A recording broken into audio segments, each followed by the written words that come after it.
If you enjoy what you hear here today, please consider supporting me on my Patreon page. Every dollar helps, and you get to see content that you won't see here.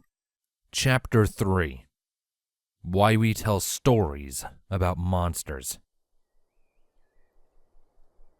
You don't mean that, Rainbow. Yes, I do. You saw what he did to her. Rainbow, I made her a promise, Twy. You can't keep that promise if you're in jail. What am I supposed to do? Just sit here and do nothing? We're not doing nothing. We can write to FPS. I can request Celestia transfer Lightning to a different barrack. He's not going to stop just because you move him. You think the distance matters to stallions like that? Rainbow, Scootaloo needs you. You have to start thinking about her. You don't get to act out of anger. Not anymore. I am thinking about her. I'm thinking that if that monster doesn't exist, that she and every pony else will be better off. Will you listen to yourself? The two ponies were too busy arguing to notice that the tiny filly had returned from the bathroom and was standing in the hallway, watching the two friends argue. You guys are fighting because of me. This is all my fault. Scootaloo blurted out before Rainbow could respond. The room quickly fell silent, and Scootaloo started to tear up. Hey, you come here. Rainbow motioned for Scootaloo to sit next to her. The tiny filly slowly walked over. Rainbow sat her on her haunches and scooped Scootaloo up in her forelegs. None of this is your fault, Scoots. Not one little bit. She said in a very gentle but stern tone. But if... No but, Scoots. Now let me hear you say it. None of this is my fault. The tiny filly said without much conviction. That's right. I never want to hear you say that again. Okay? Scootaloo nodded slowly. Rainbow pressed her nose against the tiny filly and nuzzled her affectionately. Atta girl.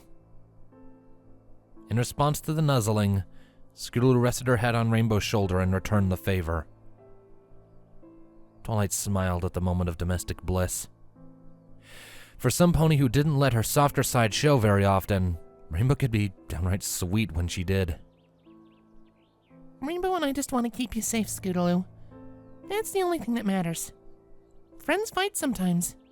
It doesn't mean they're not friends.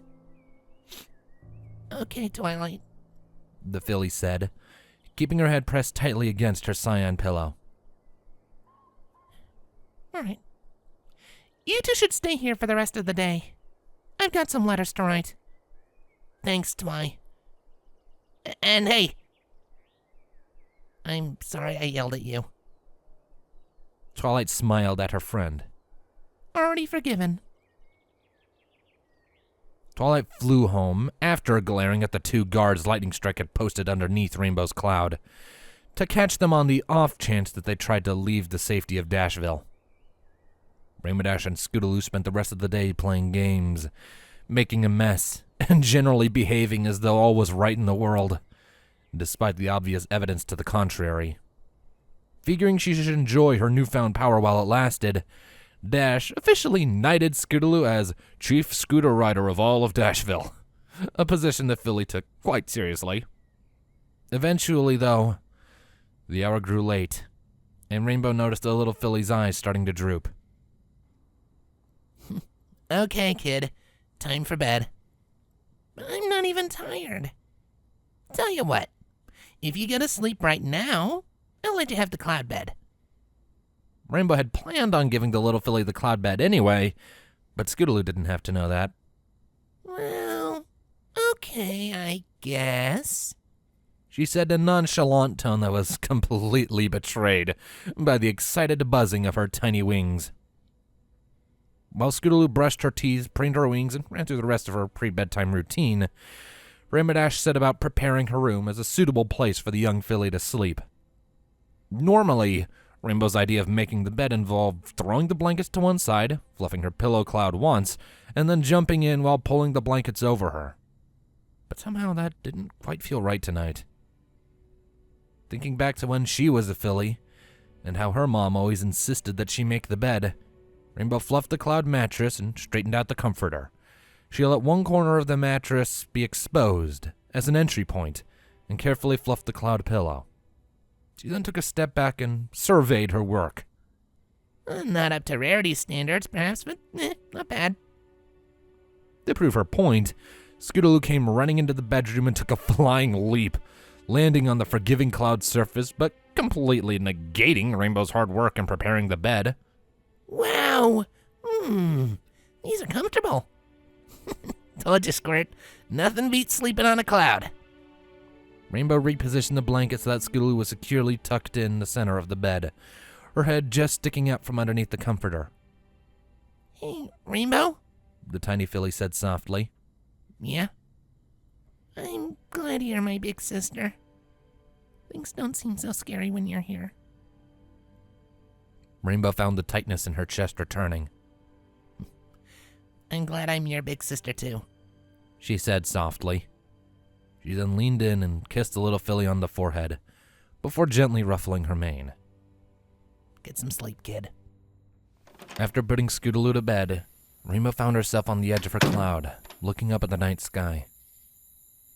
She thought back on how, ever since she was just a little filly, she found a peace in looking up at the sky, even before she could fly.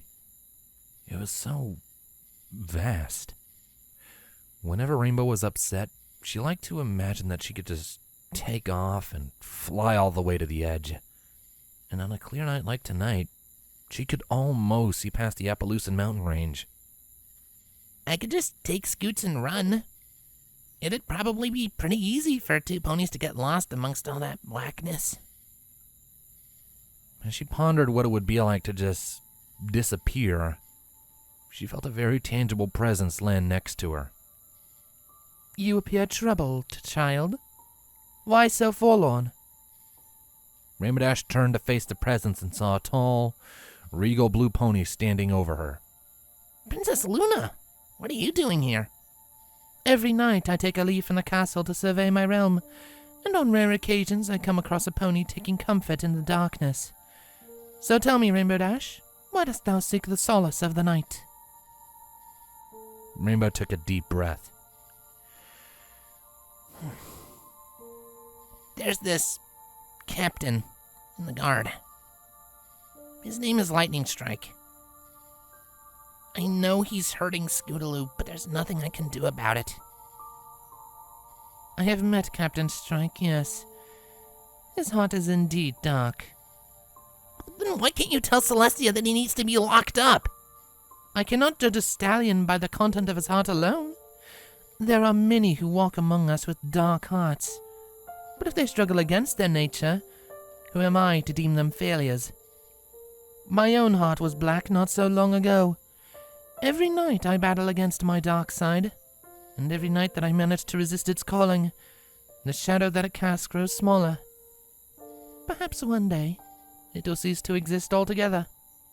You think Lightning Strike wants to be good? Sadly, no. A heart that dark seeks no light. It only seeks to devour the suffering of others. But alas, I am prohibited from interfering in the affairs of Equestria's citizens in the manner you have described. If you can't help me, what am I supposed to do?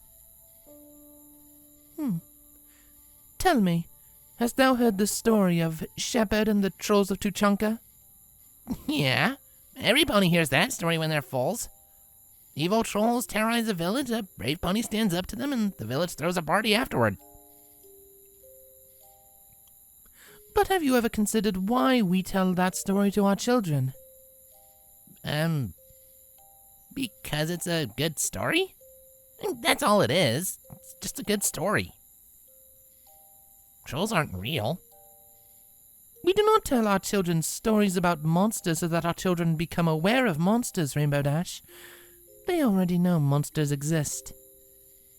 We tell our children stories about monsters so that they learn that monsters can be defeated.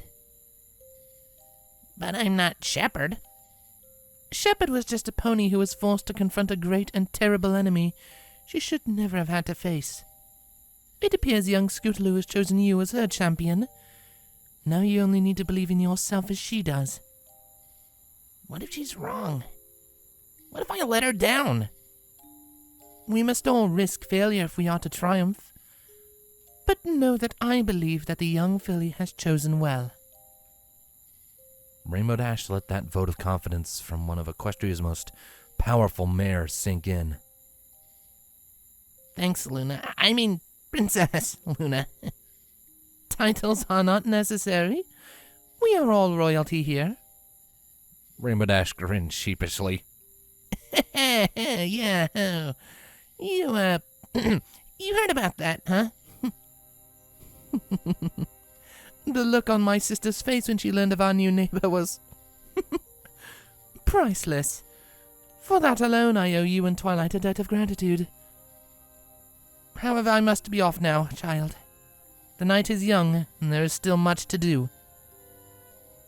Feeling slightly better, or at least a little more tired, Rainbow Dash went back inside once Luna left, only to find a frightened-looking Scootaloo sitting on the bottommost rung of the stairs.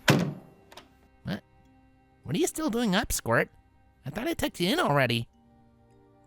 Scootaloo stared at the floor. I couldn't sleep. Every time I close my eyes, I see him. Rainbow walked over to Scootaloo and draped a wing around the filly, pulling her in close. You remember what I promised you? Scootaloo nodded meekly. Well, I always keep my promises. You have nothing to be scared of. Nothing. So how about we go back upstairs and I can tell you a bedtime story. Have you heard the story of Shepherd and the Trolls of Tuchanka? Yeah, but I'd like to hear it again. Rainbow Dash picked Scootaloo up, carried her up to the soft cloud bed, and set the filly on her back. She tucked the filly in again and began to recite the story that so many ponies like her had memorized from repeated tellings. Okay, so, once upon a time, there was a little Pegasus pony named Shepherd. She had orange fur and a purple mane.